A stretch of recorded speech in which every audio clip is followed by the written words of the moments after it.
Okey. Assalamualaikum warahmatullahi wabarakatuh. Salam satu Malaysia. Pertamanya, saya telah diberi taklimat secara terperinci oleh Ketua Polis Negara dan Panglima Angkatan Tentera serta para pegawai polis dan tentera bersama-sama dengan Yang Berhormat Menteri Dalam Negeri dan Menteri Pertahanan serta ahli-ahli jemaah menteri yang telah ikut bersama-sama dengan saya dalam rombongan. Saya ingin melahirkan rasa puas hati di atas keberhasilan operasi bersama yang telah dilancarkan oleh pihak polis dan tentera, di mana banyak kejayaan telah dicapai untuk menumpas kumpulan penceroboh militan yang telah memasuki negara kita mulai pada tanggal 12 Februari yang lalu. Kerjasama yang sangat erat antara polis dan tentera ini dengan menggunakan kepakaran dan kekuatan masing-masing dalam satu bentuk operasi bersepadu adalah merupakan satu model yang sangat baik untuk kita mengambil langkah-langkah membenteras dan mengambil tindakan yang tegas terhadap kumpulan tersebut. Saya tidak berhasrat untuk memberi butir-butir lanjut dari segi keberhasilan operasinya, kerana ini adalah bidang tugas tanggungjawab Ketua Polis Negara dan Panglima Angkatan Tentera. Mereka akan memberi taklimat secara lebih secara terperinci lepas ini pada pihak media. Cuma saya nak menyatakan penghargaan kerajaan terhadap kerjasama yang sangat berkesan yang antara pihak polis dan tentera dan juga keberhasilan yang telah dicapai oleh mereka.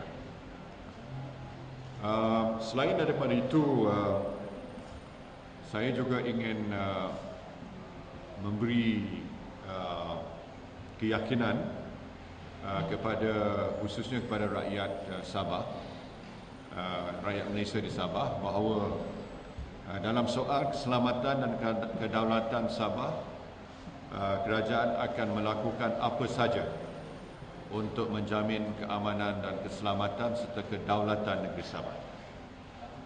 Untuk menyokong apa yang saya telah nyatakan ini sebagai dan pendirian kerajaan Malaysia, saya ingin mengumumkan kewujudan satu kawasan yang diberi nama Special Security Area belah Sabah Eastern Command ini. Special Security Area ini akan meliputi kawasan dari Kudat ke Tawau dan merangkumi Sandakan, Sempurna, Lahad Datu dan Kudat. Cadangan ini telah pun dipersetujui oleh Jemaah Menteri semalam, dan hari ini saya mengumumkan hasrat kerajaan untuk mewujudkan Special Security Area ini, dan pusat Special Security Area ini akan ditempatkan di Lahad Datu. Sebagai langkah segera, command center ni akan kita tempatkan beberapa kabin sementara supaya kawasan keselamatan khas ini dapat berfungsi dengan keadaan yang segera. Untuk menggambarkan sikap dan pendirian kita yang serius untuk menjaga keamanan dan keselamatan serta kedaulatan negeri Sabah ini, maka kita akan tempatkan tambahan kekuatan. Maknanya kekuatan yang sedia ada di Sabah ini kita kekalkan, dan kita akan tambah lebih kurang 5 batalion tambahan antara pihak tentera dan polis. Pecahannya kita akan tentukan selepas ini, setelah kita merundingkan perkara ini antara pihak polis dan tentera Tapi pada prinsipnya kerajaan mengambil keputusan supaya kekuatan tambahan dalam lingkungan 5 batalion ini akan kita tempatkan di kawasan Special Security Area ini. Ini adalah untuk memberi keyakinan kepada rakyat Sabah, khususnya mereka yang tinggal di kawasan Sabah Timur ini, bahawa meskipun operasi ini akan berakhir pada kumpulan ini, tetapi soal keselamatan mereka itu dan kedaulatan Sabah akan terus kita pertahankan. Saya berharap ini akan membuat mereka merasakan bahawa masa depan mereka akan lebih terjamin dengan langkah yang saya telah sebutkan tadi. Saya juga ingin menyatakan bahawa sebelum saya sampai di sini, saya telah berhenti di Tawau. Di Tawau saya telah berjumpa dengan pemimpin-pemimpin dari komuniti Suluk, dan mereka telah pun membaca satu ikrar kepada saya, dan ikrar itu isi utama daripada ikrar itu bahawa mereka mengutuk tindakan yang telah dibuat oleh kumpulan penceroboh, dan kedua, mereka ini memberi sokongan yang sepenuhnya pada kerajaan pusat dan kerajaan negeri, dan mereka juga menyatakan bahawa mereka tidak akan membantu kumpulan ini, malah mereka ini merupakan rakyat Malaysia yang cinta kepada keamanan dan kedamaian. Saya juga telah menerima panggilan telefon daripada Presiden Aquino sebentar tadi, dan dalam temu bual saya dengan Presiden Aquino, beliau tanya pada saya apa reaksi kerajaan Malaysia pada kenyataan yang dibuat oleh Jamalul Kiram, bahawa dia minta kumpulan dia itu meletak senjata, ataupun menyatakan perlunya berlaku gencatan senjata ataupun ceasefire. Saya beritahu pada Presiden Aquino bahawa pendirian kita bahawa mereka mesti meletak senjata secara unconditional, tanpa syarat, dan senjata itu mesti diserah kepada kita. Itu pendirian kerajaan Malaysia. Saya juga ingin menegaskan dari segi soal polemik sama ada negeri Sabah merupakan sebahagian daripada Malaysia, tidak sepatutnya berbangkit sama sekali, kerana isu ini telah pun diputuskan. Pertama, dari segi perundangan, perkara ini telah dimuktamadkan semenjak tahun 1878 lagi, bahawa dari segi perundangan, Sabah memang merupakan wilayah yang sah dalam Malaysia.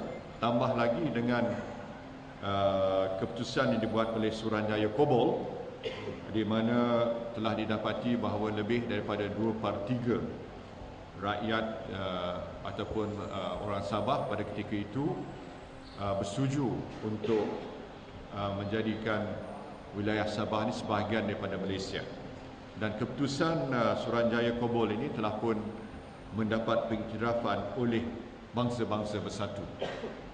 Dan di samping itu, di bawah undang-undang antarabangsa, bahawa rakyat mana-mana negara mempunyai hak untuk menentukan berdasarkan pada prinsip self-determination.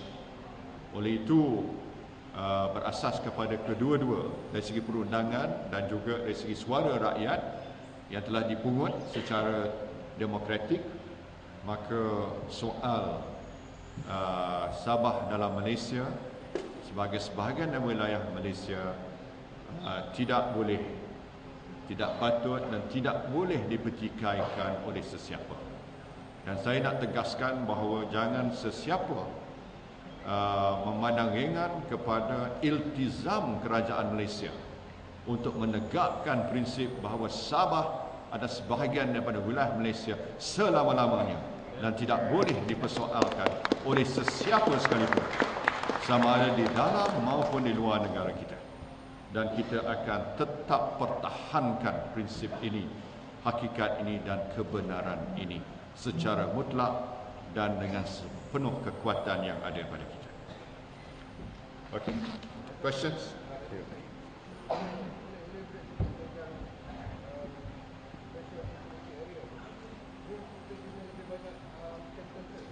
Ya, itu detailnya kemudian, tapi maknanya kita akan tempatkan kekuatan tambahan, berarti bahawa kemudahan-kemudahan pangkalan tentera dan polis sudah tentu perlu ditambah di sepanjang kawasan Sabah Timur. Ya, pantai dan dalam kawasan dalam. Saya nak tegaskan bahawa ada 3 komponen ya dalam kawasan special security area ni. Ya, ini komponen awal, komponen tentera, komponen polis. Dan ketiga-tiga kita akan gabungkan dalam satu command structure, dan command structure ini akan melapor terus pada Ketua Menteri Sabah. Ya. They have to surrender their arms. And they have to do it as soon as possible.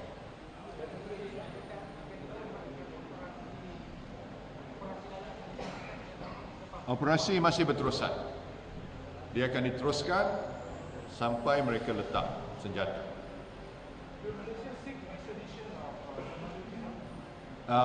That's a matter to be considered later. The most important thing is for us to resolve the current security threat that's facing us. Yeah? Yeah.